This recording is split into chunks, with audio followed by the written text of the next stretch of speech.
하나님의 은혜가 여러분 가정에 넘치길 바랍니다. 옛날에 자동차 시리즈가 있었죠. 티코에 관한 이야기 중에 티코가 멀쩡히 잘 가다가 갑자기 서버렸습니다. 왜 섰을까요? 바퀴에 껌이 붙어서 섰답니다. 그런데 그렇게 약한 티코 치어 죽는 사람이 있습니다. 어떤 사람은 몸무게가 100kg가 넘는데 약 20kg로 오는 티코에 치여서 다리가 부러지고 2달간 입원한 흔적이 있는 사람도 있습니다. 이같이 사람은 약합니다. 이런 약한 사람을 마귀가 그냥 두지 않지요. 마귀도 꼭 사람의 약한 부분을 공격해서 넘어뜨리게 만듭니다. 옛날에 우리 권투하는 장면을 참 많이 봤는데, 권투를 하다 보면 상대가 얼굴에 피나는 구석이 있으면 집중적으로 그쪽을 공격하죠. 왜? 약한 부위니까. 빨리 쓰러지게 만들려면 약한 부위를 공격해야 되는 겁니다. 이같이 마귀도 우리가 살아가는 세상이 녹록지 않는데 꼭 약한 부위를 공격해서 힘 빠지게 하고 죄짓게 하고 지치게 만들고 고통스럽게 만듭니다. 돈에 약한 사람은 마귀가 돈으로 공격합니다. 질투에 문제가 있는 사람은 질투심으로 공격합니다. 이성에 약한 사람은 이성으로 공격합니다. 그래서 마귀에게 나는 지지 않는다라고 큰 소리 칠 사람은 세상에 아무도 없습니다. 그만큼 사람은 약합니다. 세상은 내 뜻대로 잘 되지 않지요. 어떤 집사님이 퇴근하면서 차를 몰고 오다가 가벼운 접촉사고를 냈습니다. 확인해 보니까 뭐 별거 아닌 것 같아서 두 사람이 좋게 서로 각자 차만 신경 쓰고 그냥 헤어집시다 하고 헤어졌는데, 그 다음날 경찰서에서 진술서를 쓰라고 연락이 왔습니다. 가보니까 상대가 자기를 가해자로 만들어 놓고 거기다가 뺑소니까지 친 것으로 진술을 해놓은 겁니다. 여러분, 뺑소니까지 되면은 형사처벌을 받아야 되잖아요. 그래서 너무도 기가 막혀서 아니 이럴 수가 없다고 명백하게 우리는 서로 합의하고 그냥 없던 걸로 하자고 합의했는데 왜 이러냐고 말을 아무리 해도 경찰서에서는 받아주질 않습니다. 알고 봤더니 상대의 그 사람이 친척 가운데 경찰의 간부가 있다라는 거예요. 그래서 경찰서에서는 바꿔주지를 않습니다. 큰일 나서 가족들이 다 동원해서 아무리 증거를 만들고 증인을 찾아보고 해봐도 소용없는 겁니다. 그러다가 어느 날 검찰에 간부가 있는데 막내 삼촌의 친구의 작은아버지. 복잡합니까? 그냥 먼 다리 건너서 알만한 사람이라고 생각하면 되겠습니다. 막내 삼촌의 친구의 작은아버지가 검찰에 있다라는 거예요. 그래서 혹시나 하고 연락해서 이런 사정을 이야기해 봤더니 그 다음날 경찰서에서 오래요. 가니까 없던 걸로 모든 것들이 일사천리로 잘 처리가 됐답니다. 그걸 보면서 그 집사님이 말합니다. 세상에 빽이 이렇게 센 줄을 내가 처음 알았다. 여러분, 사실 사람의 빽을 가지고 그렇게 하는 게 좋은 게 아니잖아요. 하지만 확실한 빽이 우리에게 있습니다. 바로 우리 하나님이신 것입니다. 여러분 믿으시기 바랍니다. 오늘 본문 31절에 보시면요, 그런즉 이 일에 대하여 우리가 무슨 말하리요? 만일 하나님이 우리를 위하시면 누가 우리를 대적하리요? 얼마나 든든한 말씀입니까?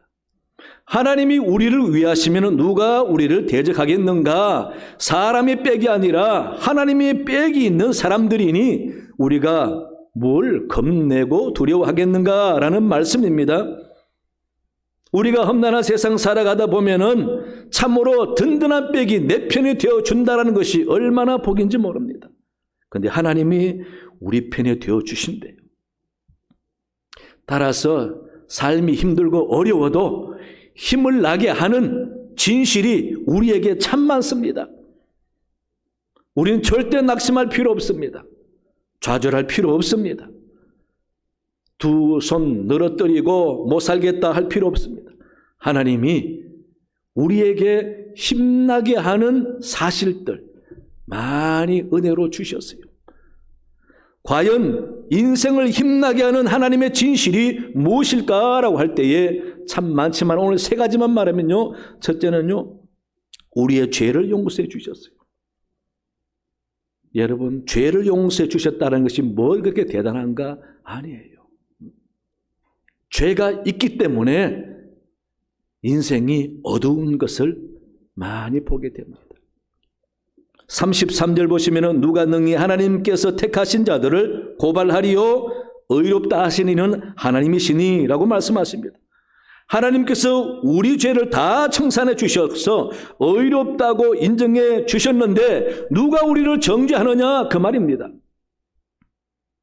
하나님도 우리를 정죄하지 않고 사람도 우리를 정죄할 자격이 없는데 정작 자신이 자신을 정죄하고 있어요. 여러분 오늘 말씀 들으시고 죄에 대해서 자유하시기 바랍니다. 양심이라는 게 있어서 자기가 죄 짓고 그것 때문에 어두운 마음을 가지고 자신 스스로를 정죄하는 사람이 있어요. 그렇다고 얼굴에 철판을 걸고 뻔뻔하라는 말은 아닙니다. 적어도 하나님은 우리 죄를 다 청산해 주시고 용서해 주셨기 때문에, 아니 하나님은 이미 앞으로의 지을 모든 죄도 용서해 주셨어요. 왜? 하나님은 우리 아버지시니까 용서해 주신 거예요. 죄 짓는 것에 대해서 걱정하지 마시고 지었더라도 마음에 있는 한마디만 하세요. 하나님 용서해 주세요. 그럼 끝나요, 여러분. 그러면서 우리는 죄에 대해서 자유해야 됩니다. 죄 용서를 받아본 다윗이 시편 86편 5절에 보면은 주는 선하사 사죄하기를 즐거워하시며 주께 부르짖는 자에게 인자함이 후하심이니이다. 용서해 주는 것을 즐거워하신 하나님이다. 그렇게 말씀하십니다. 그래서 이런 용서를 주시고 정죄하지 않으시려고 우리에게 예수 그리스도를 보내주신 것입니다. 그래서 사도 요한은 요한일서 2장 2절에서 그는 우리 죄를 위한 화목 제물이시니 우리만 위할 뿐 아니라 온 세상을 위하심이라 라고 말씀합니다. 우리뿐 아니라 주님을 믿는 모든 사람에게 하나님은 예수님을 통해서 이미 죄의 용서를 허락하셨고 의인 되게 하셨다라는 것입니다. 왜? 예수님께서 우리 모든 죄를, 과거 죄와 현재 죄와 미래 죄까지 하나님이 다 용서해 주신 거예요. 그 용서로 해서 친히 어린 양의 희생 제물이 되어 주셨다라는 것입니다. 따라서 하나님은 우리에게 엄청난 대가를, 당신의 아들을 희생하는 엄청난 대가를 지불하면서 우리 모든 죄를 용서해 주신 것입니다. 그래서 1절 말씀에도 만일 누가 죄를 범하여도 아버지 앞에서 우리에게 대언자가 있으니, 대언자가 예수님이십니다. 곧 의로우신 예수 그리스도시라. 우리가 예수 믿다가 죄를 지어도 걱정하지 말라랍니다. 왜? 주님 보호자 우편에 계시는 주님께서 우리 위해서 저분은 용서받은 사람입니다 라고 말씀해 주신다라는 거예요. 그래서 우리는 죄를 해결한 사람들이다. 우리는 죄 때문에 요만큼도 마음에 양심의 가책을 가지면서 어둠의 그늘 속에 있을 필요가 없다라는 겁니다. 자유해야 된다는 겁니다. 1초도 부담 갖지 마시고 죄가 느껴지면 바로 하나님 죄송합니다. 용서해 주세요. 그러면 끝나는 겁니다. 안 믿어집니까? 이미 하나님 그렇게 해주셨어요. 우리를 죄와 저주에서 해방시켜주러 주님이 오셨잖아요. 저주는 왜 생깁니까? 죄를 해결하지 못하면 저주가 옵니다. 재앙이 옵니다. 저주 속에 사는 이유가 죄를 해결하지 못해서 그렇습니다.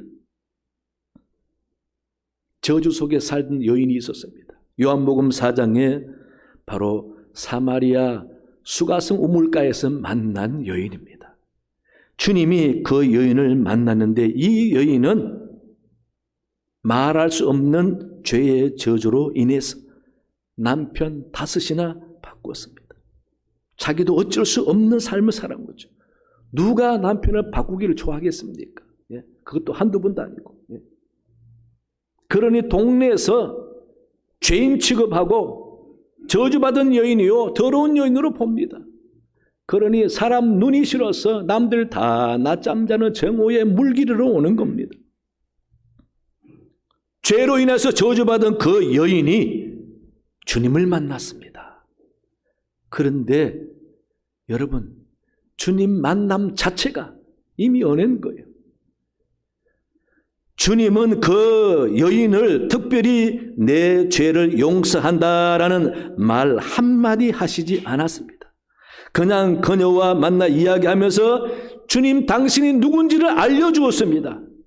주님이 내가 만난 주님이 누군지를 안 그녀는 그동안 죄로 인한 저주가 다 치유가 되고 많은 사람에 대한 상처도 다 치유되고 너무 죄 용서받은 기쁨을 가지고 동네에 나가서 자는 사람 깨우면서 얼마나 기뻤으면은 내가 만난 사람이 누군지를 보라. 그는 메시아 같다.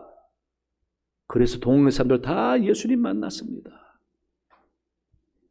여러분, 이것이 자기도 어쩔 수 없는 저주의 삶에서 죄스럽게 살아가던 한 여자의 용서요, 용서받은 자의 기쁨과 자유함이라는 것입니다. 주님은 또 마가복음 2장에 보면은 중풍병이 들어서 혼자 기도할 수 없으니 4사람이 침상채 메고 주님께 와서 도저히 들어갈 수 없어 지붕을 뚫고 주님 앞에 내리면서 고쳐달라고 간청하는 장면이 나옵니다. 주님은 보시고 그 환자에게 뭐라고 합니까? 작은 자여 내 죄 사함을 받았느니라. 여러분, 환자 보고 고침받을지어다 라고 말씀하시지 않고 작은 자여 내 죄 사함을 받았느니라. 그랬더니 즉시에 걸어서 침상을 들고 나갔어요. 죄로 인하여 저주가 사람과 집안에 가득합니다. 그 중풍병 환자는 죄 때문에 묶여 있었습니다. 병에 묶여 있었습니다. 이같이 죄는 사람을 질병으로 묶어버리고 어둠의 세력으로 묶게 한다는 사실을 우리는 알 수가 있습니다. 그래서 죄를 해결하지 못하면 집안에 저주가 가득하고 또 죄로 인하여 몸이 자유하지 못하고 병마에 사로잡힙니다. 죄로 인하여 가정이 밝지 못합니다. 죄로 인하여 사람의 인생이 삐뚤어집니다. 어둠이 엄습하고 우울해집니다. 그러니 죄로부터 자유해야 되는 거죠. 그 자유함을 주시려고 주님이 십자가에 달려 돌아가신 것입니다. 이것을 믿는 사람은 해방되는 겁니다. 그래서 하나님 우리에게 의롭다고 인정해 주신 것이죠. 우리가 평생 지을 모든 죄를 주님이 단번에 어린 양의 희생의 걸음으로 걸어가심으로써 우리가 다 해결된 것입니다. 여러분, 우리가 죄를 지었다고 하나님의 자녀가 아닙니까? 죄를 지었다고 하나님께서 우리를 의인이라고 도장 찍어주셨는데 그게 무효합니까? 아닙니다. 탕자 비유 보세요. 둘째 아들은 아버지 돈을 억지로 가지고 나가서 그 돈으로 나쁜 짓을 다 하고 죄를 지었습니다. 돈을 다 날렸습니다. 그 아들은 내가 아버지 앞에 큰 죄를 지었으니 도저히 아버지 얼굴을 볼 수가 없고 집에 갈 수가 없다라고 생각하고 비참한 거지 생활을 합니다. 죄책감 때문에. 그러나 그 아버지는 한 번도 그 아들을 죄인으로 생각해 본 적이 없습니다. 언제 내 아들이 돌아올까 기다리면서 먼 길을 보고 아들이 오는 그림자를 간절히 사모했던 것입니다.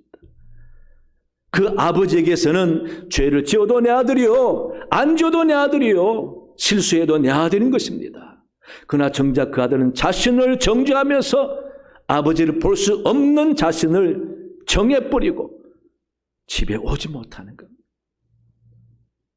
여러분, 돌아오고 보니까 자신의 생각이 얼마나 잘못된가를 알게 되잖아요. 여러분, 그겁니다. 우리는 엄청난 축복을 받았습니다. 안 믿는 사람은 죄 짓는 대로 쌓이는 거예요. 그것이 저주가 되는 것입니다. 하지만 우리는 죄 지어도 용서받습니다. 하나님 이미 우리를 용서하시고 보시는 겁니다. 혹시나 과거에 죄 지은 것이 생각나는 분이 계시면은 마음을 털어버리세요. 하나님 이미 용서하셨어요. 아버지 감사합니다. 그러고 교회 나오세요. 괜찮아요. 그 당자 아버지보다 더 우리를 아끼시고 용서하는 분이 하나님이시기 때문에 그렇습니다. 따라서 우리는요, 하나님으로부터 죄의 용서를 받았다라는 것이 우리 인생에 얼마나 힘이 나게 하는지 모릅니다. 앞으로 여러분들은 여러분 가정이나 인생에 죄로 인한 저주는 없는 겁니다. 그게 얼마나 심각한 줄 아세요? 대를 이어갑니다. 여러분부터는 그런 저주가 없으니 얼마나 감사합니까? 그러므로 마음의 모든 어둠의 그늘을 털어버리시고 양심의 가책도 버리시고 주님 안에서 참 자유를 누리시기 바랍니다. 그래서 죄의 저주가 없이 당당히 세상을 살아가는 복된 여러분 되시기 바랍니다. 둘째는요, 구하는 것을 들어주신다는 약속을 했습니다. 여러분 얼마나 힘이 납니까? 본문 32절 보세요. 자기 아들을 아끼지 아니하시고 우리 모든 사람을 위하여 내주신 이가 어찌 아들과 함께 모든 것을 우리에게 주시지 않겠느냐라고 말씀하십니다. 아들을 주신 하나님이 못 줄 게 뭐가 있느냐라는 말씀인 것입니다. 얼마나 귀한 말씀입니까? 주님이 하신 말씀입니다. 예수님께서도 산상보훈에서 구하라, 찾으라, 두드리라 말씀하시면서 악한 자라도 자기 자녀에게 좋은 것으로 줄 줄 알거든 하물며 하늘에 계신 너희 아버지께서 구하는 자에게 좋은 것으로 주시지 않겠느냐라고 말씀하십니다. 네. 그러니까 부모보다 더 주기를 원하시는 하나님. 야고보서 1장 5절에서도 너희 중에 누구든지 지혜가 부족하거든 모든 사람에게 후히 주시고 꾸짖지 아니하신 하나님께 구하라 그리하면 주시리라 라고 말씀합니다. 하나님은 지혜도 구하면 주신대요. 지혜뿐입니까? 물질과 부도 주십니다. 야베스도 기도하여 축복을 받았습니다. 그뿐입니까? 병든 사람도 구하면 고쳐주십니다. 한나도 자녀가 없어 구했는데 자식을 주셨습니다. 이같이 하나님은 간절히 찾는 자를 만나주시고 구하는 자에게 응답 주신 하나님을 우리가 믿고 산다는 것이 얼마나 큰 힘이 나는 일입니까, 여러분? 그러니 기도하는 것을 주저하지 마시기 바랍니다. 우리 교회도 평생 기도해서 축복받은 사람들이 많습니다. 하나님 앞에 기도하면은 그 기도가 쌓여서 하나님이 기도 응답 안 해줄 수가 없는 겁니다. 그런 하나님을 우리가 섬기고 있으니 얼마나 좋습니까? 그렇게 기도해서 응답받아 본 사람은 할 말이 있습니다. 하나님 살아계십니까? 라고 물으면 기도 응답 받아보지 못한 사람은 선뜻 대답을 못합니다. 그러나 기도해서 응답 받아본 사람은 하나님 살아계십니다. 내 기도를 들어주셨어요. 신앙의 기도 응답의 체험이 있어야 하나님의 살아계심을 확신하고 누가 물어도 하나님은 살아계십니다. 기도하세요. 고통과 어려움 가운데 간절한 소망이 있는 사람에게 기도하면은 하나님이 들어주세요. 그 말 할 수가 있는 겁니다. 몇십 년 신앙생활에도 그런 신앙의 체험과 간증이 없는 사람은 누가 고통 가운데 있으면은 어떻게 해요? 참아보세요. 그것밖에 말을 못합니다. 그러나 할 말이 있는 사람은 하나님은 살아계십니다. 기도하세요. 여러분 그게 얼마나 복된 말씀입니까?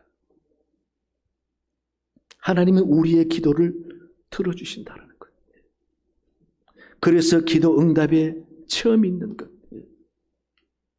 이게 험난한 세상을 살아가는 우리에게 든든한 힘이 된다는 것입니다. 얼마 전에 천국 가신 고 이어령 교수님, 그분 책에 기자가 와서 질문하는 내용을 그렇게 적어놨습니다. 교수님, 럭셔리한 삶이 뭔가요? 라고 물었을 때에 그 이어령 교수님이 대답합니다. 가장 부유한 삶은 이야기가 있는 삶이라네. 스토리텔링을 얼마나 갖고 있느냐가 그 사람의 럭셔리이지. 똑같은 시간을 살아도 이야기거리가 없는 사람은 산 게 아니야.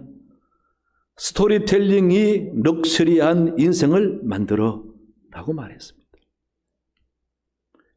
여러분, 신앙생활을 하면서 하나님이 내 기도 들어주셨다라는 간증이 있습니까?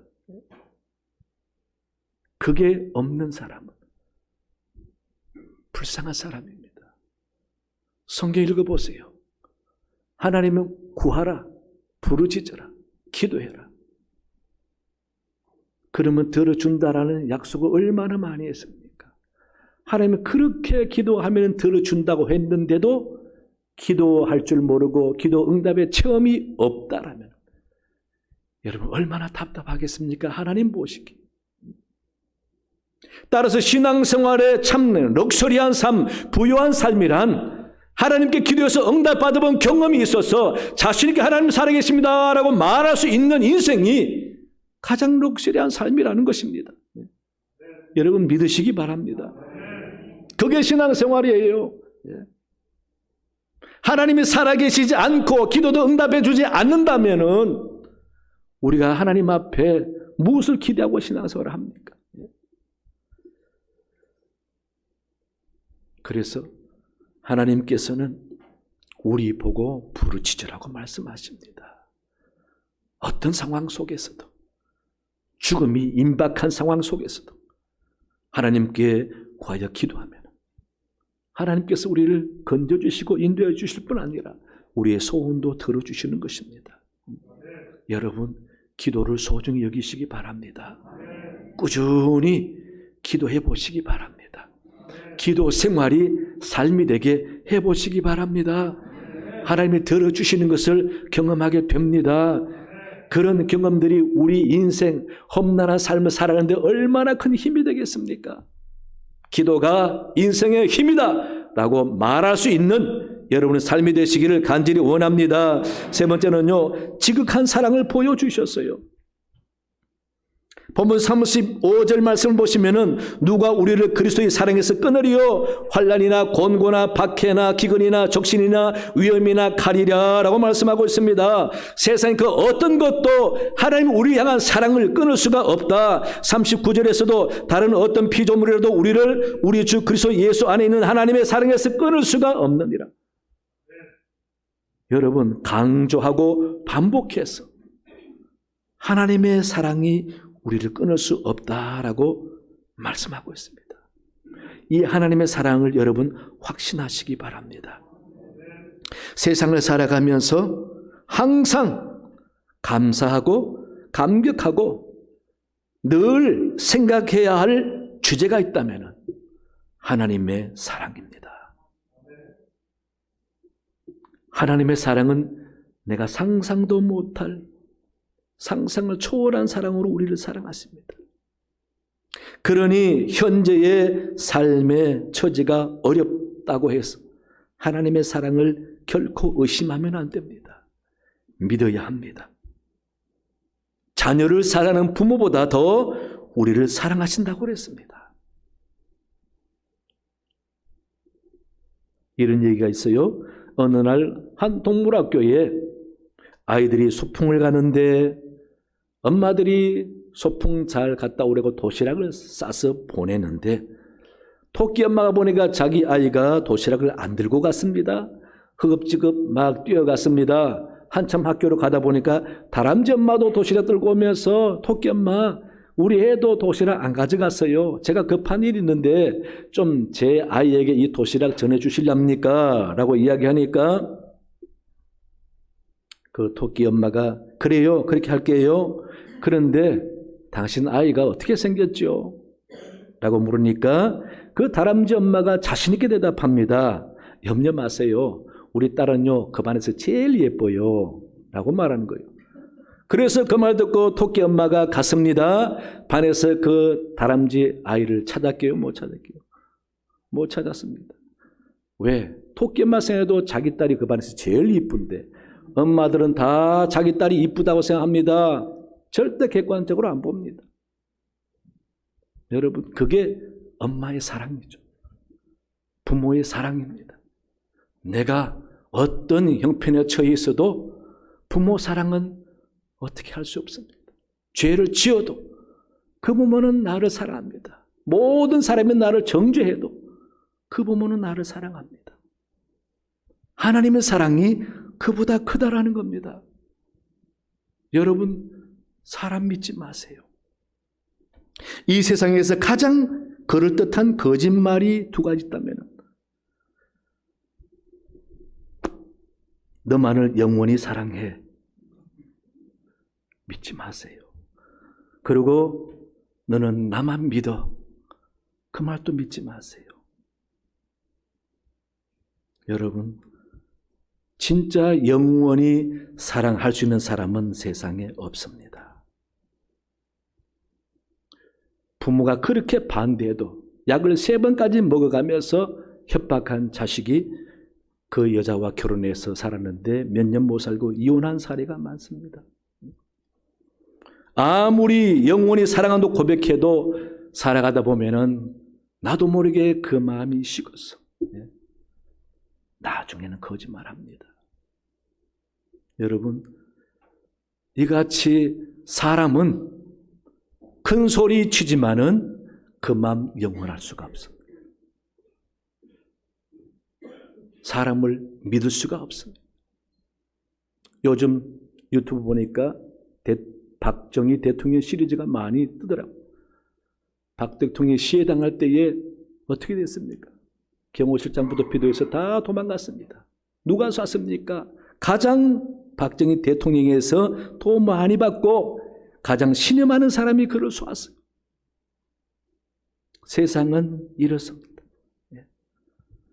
그래서 다 배반하고 믿을 수 없어도 마지막 한 분, 끝까지 붙잡고 믿을 수 있는 분은 하나님이십니다.